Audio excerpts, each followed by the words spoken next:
எல்லாருக்கும் வணக்கம். இன்றைக்கி நான் வந்து தாய்லாந்தோட வெதரை பற்றி உங்களுக்கு சொல்ல போகிறேங்க. இப்போ ஊர்லேருந்து நீங்கள் வரீங்க அப்படின்னாக்கா, நீங்கள் சவுத் போகிறதுக்கோ இல்லை நார்த் போகிறதுக்கோ பிளான் பண்ணி வச்சுருந்தீங்கனாக்கா, அதை வந்து இப்போதைக்கு கொஞ்சம் ஸ்டாப் பண்ணி வச்சுக்கோங்க. அதே பேங்காக்கோ இல்லை பத்தையாவோ போகிறதுக்கு எந்த ப்ராப்ளமும் இல்லை. அதே நார்த்து பார்த்தீங்கன்னாக்கா உங்களுக்கு ரெட் அலர்ட்டில் இருக்குது. சங்மாய், சங்ராய், நானு இந்த மாதிரி ப்ரொவின்ஸ் எல்லாம் வெள்ளம் அதிகமாக இருக்குது. சங்ராயில் வந்து மேசாய்ங்கிற ஊர்லாம் ரொம்பவே பாதிக்கப்பட்டிருக்கு. மீட்பு பணி அங்கே இன்னும் இருந்து மீட்பு பணிகளை பண்ணிகிட்ருக்காங்க. ப்ளஸ்ஸு உங்களுக்கு வந்து சவுத்தில் பார்த்திங்கன்னா அதே மாதிரி ரெட் அலர்ட்டில் இருக்குது. புக்கெட்டு, கிரப்பி, ரனோங்,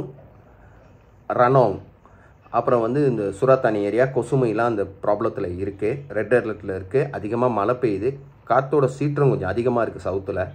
அதே நீங்கள் வந்து இங்கே பார்த்தீங்கன்னாக்கா, பேங்காக்லேருந்து பக்கத்தில் பத்தையா கூட நீங்கள் போகலாம், ஒன்றும் ப்ராப்ளம் இல்லை. பேங்காக்லேருந்து ஒரு 2 மணி நேரம் தான் உங்களுக்கு பத்தையா, 120 கிலோமீட்டர் தான் வரும். அங்கே போனீங்கன்னாக்கா உங்களுக்கு எந்த ப்ராப்ளமும் இல்லை. அங்கே நீங்கள் ஜாலியாக என்ஜாய் பண்ணலாம். அங்கே கோலான்னு ஒரு ஐலாண்ட் இருக்குது, அதுவும் எந்த ஒரு இஷ்யூவும் இல்லை.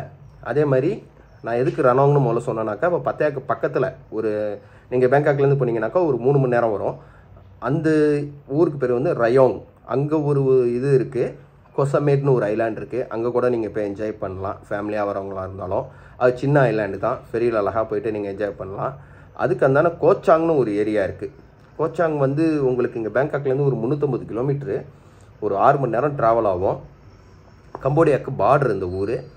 அங்கே வந்து கோச்சாங்னு ஒரு ஐலாண்ட் இருக்குது. ட்ராட் ப்ரொவின்ஸில் கோச்சாங்னு ஒரு ஐலாண்ட் இருக்குது. பெரிய ஐலாண்டு. அதாவது இந்தியன்ஸ் வந்து வர்றது ரொம்ப கம்மி. அதே வந்து ஃபாரினர்ஸ் அங்கே ரொம்ப அதிகம். அங்கே கூட நீங்கள் போய் எக்ஸ்ப்ளோர் பண்ணலாம். அதுவும் ஒரு நல்ல ஐலாண்டு.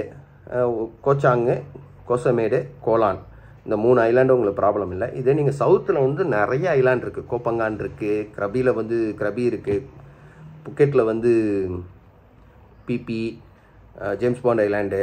அதுக்கப்புறம் வந்து இங்கே பார்த்தீங்கன்னாக்கா கிரபியில் பார்த்தீங்கன்னாக்கா ரேலே பீச்சுன்னு சொல்லிட்டு ப்ரைவேட் பீச் இருக்குது. அதெல்லாம் ஐலாண்டு தான். அதனால் வந்து இப்போதைக்கு சவுத் போகிறத நீங்கள் கொஞ்சம் கம்மி பண்ணிக்கங்க. இந்த மழை நேரத்தில் நீங்கள் எப்போவுமே நல்ல ஒரு ரெயின் கோட்டு, அம்ப்ரெல்லா கூட வேணாம், ரெயின் கோட் எடுத்துக்கங்க நீங்கள் வர்றதுக்கு. ஏன்னா ஊரில் வாங்கினாக்கா உங்களுக்கு சீப்பு. இங்கே பாட்டில் கம்பேர் பண்ணக்குள்ள நீங்கள் ரெயின் கோட் ஊர்லேருந்து எடுத்துகிட்டு வாங்க. ஃபேமிலியாக வரவங்க, ஃபேமிலி எல்லாத்துக்குமே ரெயின் கோட் வச்சுக்கோங்க. இந்த மாதிரி நிறையா உங்களுக்கு இன்ஃபர்மேஷன் கொடுக்க நான் ரெடியாக இருக்கிறேன். சேனலை சப்ஸ்கிரைப் பண்ணாமல் பார்த்துட்ருக்கீங்க, சேனலை சப்ஸ்கிரைப் பண்ணுங்கள், லைக் பண்ணுங்கள், கமெண்ட் பண்ணுங்கள். உங்களுக்கு என்னோடய இன்ஸ்டாகிராம் பேஜ் வந்து இதே பேரில் தமிழ்தாய் ரைடர்னு வச்சுருக்கேன், அதையும் ஃபாலோ பண்ணுங்கள். உங்களுக்கு ஏதாவது மெசேஜ் பண்ணணுன்னாக்கா யூடியூப்பில் பண்ணுறதுக்கு பதிலாக நீங்கள் எனக்கு இன்ஸ்டாகிராமில் மெசேஜ் பண்ணிங்கனாக்கா என்னோடய ப்ரைவேட் நம்பர் நான் உங்களுக்கு தரேன், பர்சனல் நம்பரை. அதில் நீங்கள் வந்து என்னை காண்டாக்ட் பண்ணலாம். வாட்ஸ்அப் நம்பர் தரேன், காண்டாக்ட் பண்ணி உங்களுக்கு ஏதாவது ஒரு ஹெல்ப்னாக்கா